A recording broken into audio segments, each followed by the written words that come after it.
Now, as one would know, whenever we do something in multivariable, whenever we create a new concept, we do it with the intention of executing some form of differential or integral calculus on it.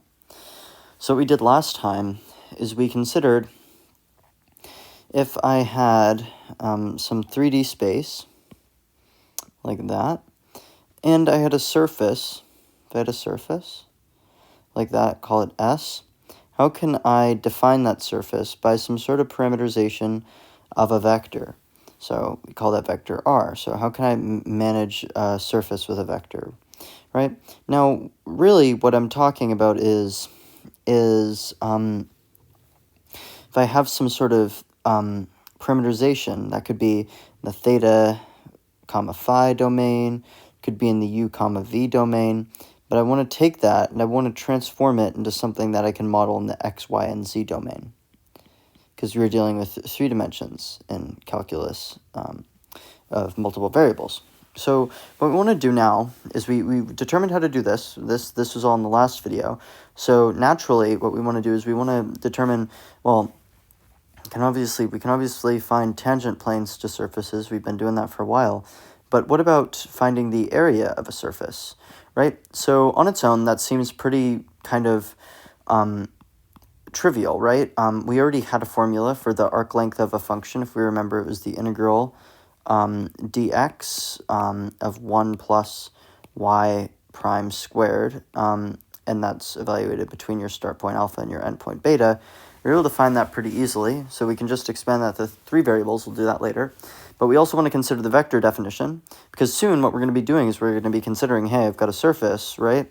And I'm going to be shooting a vector field through that surface, and I want to know what the flux through that vector field is when I do that sort of thing, right?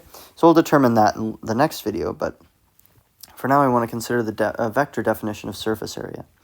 So let's say I have a parameterization for x, y, and z in terms of u and v. So x, y, and z are all functions of u and v, and it's all on some domain D. So in the UV space here, I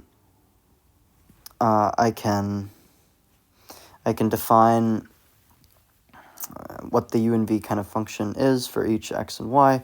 I pick a point, and it defines my x point. I pick a point, it defines my y point on that kind of domain D in the UV space. So if I want to find the surface area, what I'm going to do is I'm going to consider 2 vectors from the R parameterization and the V parameterization. What these guys are going to do is they're going to create a little parallelogram on my surface, or they're going to create 2 vectors on the surface. And when I take their cross product and find its magnitude, what I'm going to be getting is I'm going to be getting the little area of a parallelogram that they create. So if I take the magnitude of the cross product to get the parallelogram, so you can see where we're going. If I have a surface, I can make a surface almost all of parallelograms from these little vectors. So I just take their magnitude cross product, and then I plug it into a double integral. But you might ask, how do I find r sub u and r sub v? Well, these are derivatives. So the derivative of r with respect to u is just equal to the components. So it's like we're taking the derivative of a vector function, but since the vector function is multivariable, we need to take the partial derivative. So for r sub u, we take the uth derivative of all the components, and for r sub v, we take the vth derivative of all of the components. Of course, we tack on their basis vectors because these, of course, are still vectors. But again, we plug it into a double integral. Let's try an example. This is from Stewart's book. It's example 16.6, the 10th example of that section. This is going to sound so trivial, you're going to laugh at me here, but let's really try to exploit kind of what we learned in the last video too with the parameterization of a sphere. Let's try finding the surface area of a sphere with a radius of a. So we're going to use the parameterization for spherical coordinates such that x is equal to a sine theta cosine, or a sine phi cosine theta, y is equal to a sine phi sine theta, and z is equal to a cosine phi. So what we do now is we take the cross product, we take all of these derivatives, so I'm going to take the uth derivative, I'm going to shove it in there, and I'm going to take the vth derivative, I'm going to shove it in there of all of these guys here. So I take the, for this one, I take the phi derivative of all of these terms, and that becomes the x, y, and z component. And then for this one, I take the theta derivative of all of these terms, and then I plug it into that, and that. Of course, I can take a cross product. So for the x here, I do this times this minus this times this. For the y component, I do this times this minus this times this. And then for the z component, I do this times this minus this times that. Okay, once you do enough cross products, it gets pretty easy. And then we obviously want to take the magnitude of that. Now, I'm not going to do out all the algebra, but just trust me when I say that when you square all of these, and you add them, and then you take the square root, you're going to get a squared sine theta. And that's a pretty nice result. So now the surface area is really, it's just going to be the double integral, d squared x of a squared sine phi. And we can obviously, since these functions are not dependent on one another, can separate them. A squared is a constant. There's nothing with respect to theta. And the only thing with respect to phi is that sine phi, d phi. So we integrate between 0 and 2 pi for theta and 0 to pi for phi. You just get 4 pi a squared, and that's exactly what one would expect to find from this. Thank God, right? All right, so there's also a function definition which you might find useful.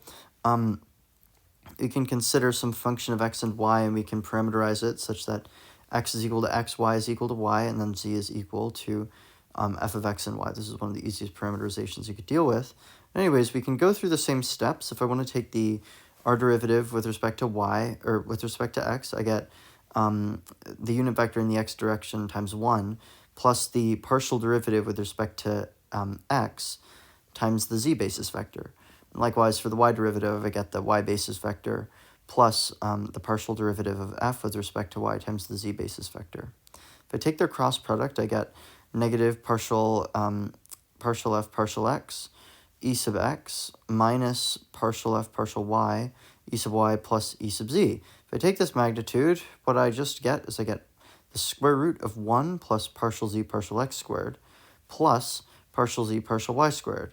Now this should look almost exactly the same, or not exactly the same, but this should look super familiar to the arc length formula. Again, the arc length formula is the integral between alpha and beta being your starting points on the real line.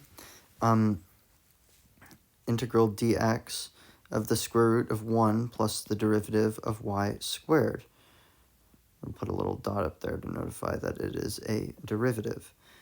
And of course, this is pretty much exactly what we're seeing, but we're just taking it up a notch, right? So this should make sense. This is an application of the Pythagorean theorem and the partial derivatives in the cross product. All right, so I hope all of that made sense. In the next video, what I want to do is I want to consider using this, so kind of like what we did to turn this formula into the formula for a line integral, we will be learning how to turn this here into the integral into a surface integral over a volume of some surface of some function dotted with a surface element. So we are taking it up plus 1 dimension. All right, thanks for watching, and we'll see you next time.